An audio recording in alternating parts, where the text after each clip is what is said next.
पाकिस्तान से भारत तक का पूरा नेटवर्क खंगाला जा रहा है कि इतनी आसानी से आखिर कैसे सीमा भारत आ गई, नेपाल से भारत वो कैसे पहुंची, क्योंकि पाकिस्तान से वो दुबई गई, दुबई से नेपाल आई, तो ये पूरा नेटवर्क कैसे था? क्या इसके पीछे कोई प्रायोजित योजना है या वाकई में ये एक लूप होल है? क्योंकि दोनों ही लिहाज से भारत की सुरक्षा के लिए ये चिंता का सवाल है। दुबई से नेपाल आखिर सीमा कैसे गई?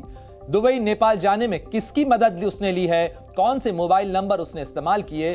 खुद और परिवार का प्रोफाइल क्या है? यानी सीमा कहां से आती है, उसका अपना प्रोफाइल क्या है और किस तरीके से इस पूरे मामले की जांच की जा रही है, ये तमाम जानकारी हम आपको बता रहे हैं। और इस खबर पर ज्यादा जानकारी के लिए सीधे रुख करते हैं, मेरे दो सहयोगी हमारे साथ जुड़ गए हैं। विशाल रघुवंशी लखनऊ से हमारे साथ लाइव हैं, साथ ही सैयद मुबशर हमारे साथ जुड़ रहे हैं। सबसे पहले मैं विशाल आपका रुख करना चाहूंगा, यूपी एटीएस ने अब इस मामले की जांच शुरू कर दी है। काफी समय लगा इस मामले की जांच पड़ताल करने के लिए, लेकिन क्या कुछ एंगल है, कितनी बड़ी टीम बनाई गई है और किन पहलुओं को खंगाला जा रहा है? देखिए, यूपी एटीएस अब इन तमाम पहलुओं पर जांच करेगी, क्योंकि लगातार सीमा और सचिन के जो प्रेम की कहानी थी वो यूपी एटीएस के गले के नीचे नहीं उतर रही थी, क्योंकि इसमें कई लूप होल्स आ रहे थे। जैसे कि सीमा पहले दुबई जाती है, उसके बाद नेपाल आती है और नेपाल से भारत में प्रवेश कर जाती है। और चूँकि नेपाल के पास के जो ज़िले हैं वो उत्तर प्रदेश में हैं, और ऐसे में यहाँ से वो कैसे जो है अपने सचिन के पास पहुँचती है, इसके साथ साथ जब बॉर्डर पार कर रही होती है तो कौन उसकी मदद कर रहा होता है, और इसके साथ ही जो उसकी कहानी है कि मोबाइल के जो सिम थे उसने तोड़ दिए थे, नए सिम लिए थे। इसके साथ ही जो पाकिस्तान में उसकी फैमिली है उसके बारे में तमाम केंद्रीय जांच एजेंसियों से यूपी एटीएस मदद ले रही है। तो ये तमाम ऐसी चीज़ें हैं जो यूपी एटीएस पता लगाने की कोशिश कर रही है, क्योंकि यूपी एटीएस को ये कहानी समझ में नहीं आ रही है कि पहले वो दुबई जाती है बिना कनेक्शन के, दुबई से नेपाल वापस आती है और नेपाल से आने के बाद वो उत्तर प्रदेश में आ जाती है। बिल्कुल विशाल, यही सारे सवाल हैं जिनको यूपी एटीएस खंगाल रही है। लेकिन सैयद मुबशर भी हमारे साथ जुड़े हुए हैं। सैयद, जिस तरीके से इस पूरे मामले के अंदर कई अनसुलझे पहलू सामने आ रहे हैं, जाहिर तौर पर यह केंद्रीय जांच एजेंसियों के लिए भी एक बड़ा सस्पेंस होगा, क्योंकि भारत इस तरीके से आना, क्या बॉर्डर पर कोई लूप होल है जिसका इस्तेमाल इसने किया है, या वाकई में क्या सीमा के लिए आना इतना आसान था? बिल्कुल प्रणव, देखिए जिस तरीके से एंट्री की गई, सवाल सिर्फ एंट्री पे है, कौन आता है कौन नहीं आता। अगर लीगल तरीके से कोई आता है, वैध तरीके से वीज़ा लेकर आता है, तो उसको कोई दिक्कत परेशानी का सामना नहीं करना पड़ता सबसे पहले। लेकिन जो तरीका भारत में एंट्री करने का था वो गलत था, और सीमा ने भी इस बात को कहा है, खुद ऑन कैमरा कई बोला है कि मेरा तरीका गलत हो सकता है, लेकिन मैं अपने प्यार की खातिर आज भारत में हूँ और यही जीना मरना मेरे लिए अब यही होगा, क्योंकि सचिन से मैं मोहब्बत करती हूँ। और उस मोहब्बत की खातिर आपको वह है जिस तरीके से मोहब्बत सरहदें नहीं देखा करती पड़ने, लेकिन उन्हीं सरहदों को जब पार गलत तरीके से किया जाता है, सवाल तब खड़े होते हैं। लेकिन इन तमाम जांच को लेकर सैयद मुबशर, सीमा और उसके परिवार का आखिर क्या कहना है? क्योंकि अब तो सवाल और जांच के घेरे में है, इस समय आप उनके घर पर मौजूद हैं, वहां क्या हलचल?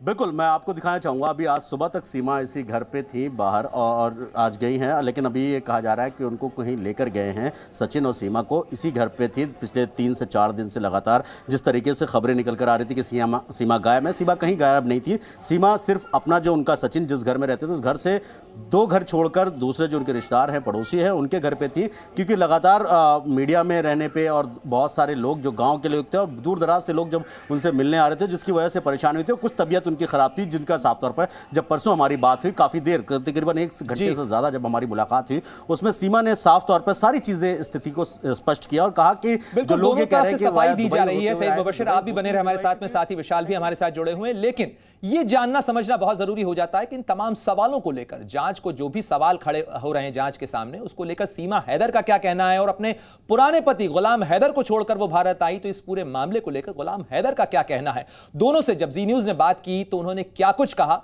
जरा वो सुनवाते हैं आपको। लड़ाई चलती रहती, क्योंकि ये मुझे गांव ले जाने की बात करते थे और मैं मना करती थी, और इनके परिवार वाले मेरे पास रहना चाहते थे, मैं मना करती थी कि मेरे पास ना रहे, क्योंकि मेरी बेटियां थी और वो लोग मतलब महिलाओं की ज्यादा इज्जत नहीं करते, रिस्पेक्ट बिल्कुल भी नहीं करते थे।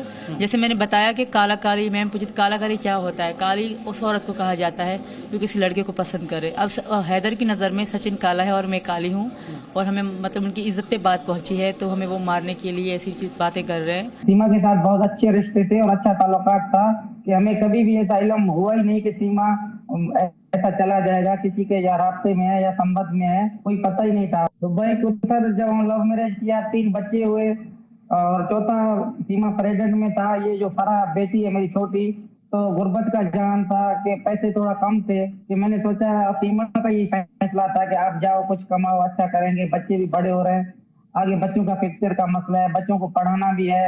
सीमा का फैसला था, मेरे को सऊदी भेजा गया।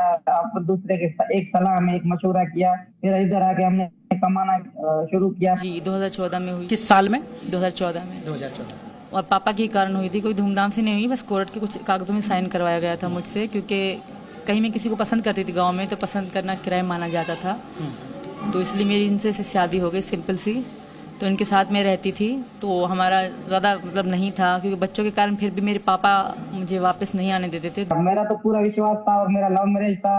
इसने सोचा कि देहात में नहीं रहूंगा, शहर में इसको घर लेके दिया और उधर मेहनत मजदूरी किया। उसके बाद मैं सऊदी अरब आया सर। तो पूरे मामले को लेकर सीमा हैदर की अपनी दलीलें हैं, गुलाम हैदर अपने आरोप लगा रहे हैं, लेकिन इस पूरे मामले पर सियासत भी तेज है। विपक्षी पार्टियां सुरक्षा को लेकर सरकार को घेर रही हैं।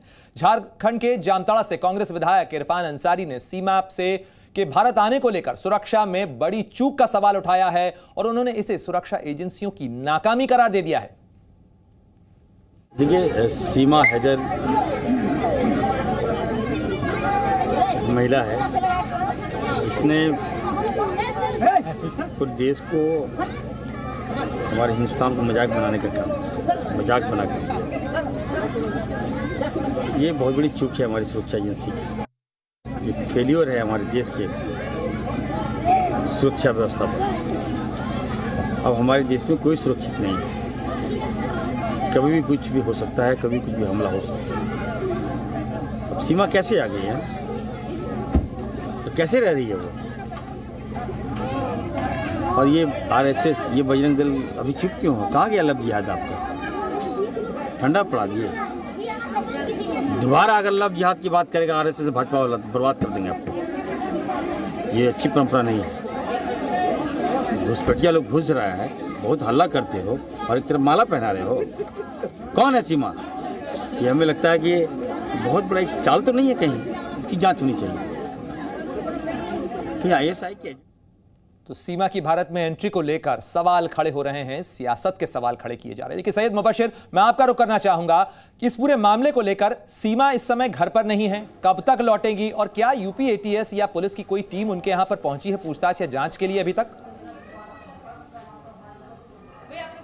देखिए बिल्कुल प्रणय, मैं आपको बताऊं कि जिस घर के बाहर मैं खड़ा हूं, मैं आपको सबसे पहले बताऊं क्योंकि जांच एजेंसी लगातार आ रही है। कल भी यहां पर आए थे, आज भी यहां पर सुबह के वक्त आए थे और डेली कोई ना कोई पुलिस का अधिकारी या कोई इस तरीके से यहां पर जांच के नाम पर यहां पर पहुंच रहे हैं और मुलाकात भी कर रहे हैं। मैं आपको दिखाना चाहूँगा, एक बार घर के अंदर लेके चलना चाहूँगा जहाँ आज सुबह तक, ये एक्सक्लूसिव तस्वीरें हम अपने दर्शकों को दिखा रहे हैं। सीमा जिस घर में आज सुबह तक थी और आज उनको और सचिन को, दोनों को कहीं दूसरी जगह शिफ्ट किया गया। हालांकि वो गाँव में है, ये हमारे पास पुख्ता जानकारी है, लेकिन कहाँ पर है, किस घर में है, वो कोई बताने को तैयार नहीं है। जो परिवार वाले हैं वो भी आते हैं, लेकिन मैं कोशिश करता हूँ एक बार बात करने की, घर के अंदर जाने की, कि जहाँ पर सीमा थी उस कमरे की तस्वीरें आपको दिखाऊंगा जहाँ सीमा और सचिन रुके हुए थे। तो मैं आपको दिखाने को, परिवार पूरा यहाँ पे रहता था और इसी घर के अंदर की तस्वीरें आप देख सकते हैं। यहाँ पर अभी लोग हैं क्योंकि यहाँ पर एक शख्स हैं गोपाल जो बीमार हैं, जिनका ऑपरेशन हुआ है।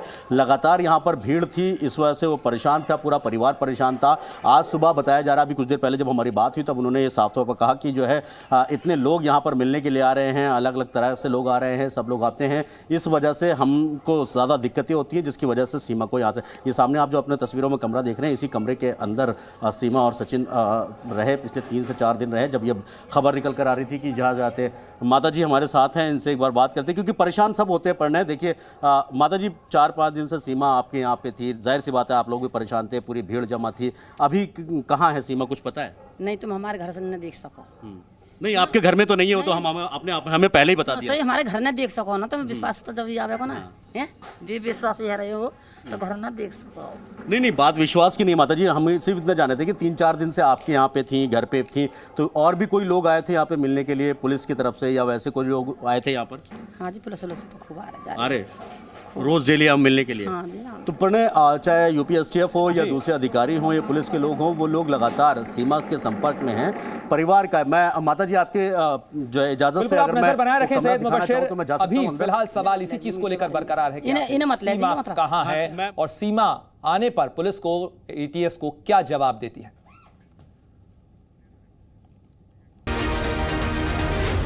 Zee News.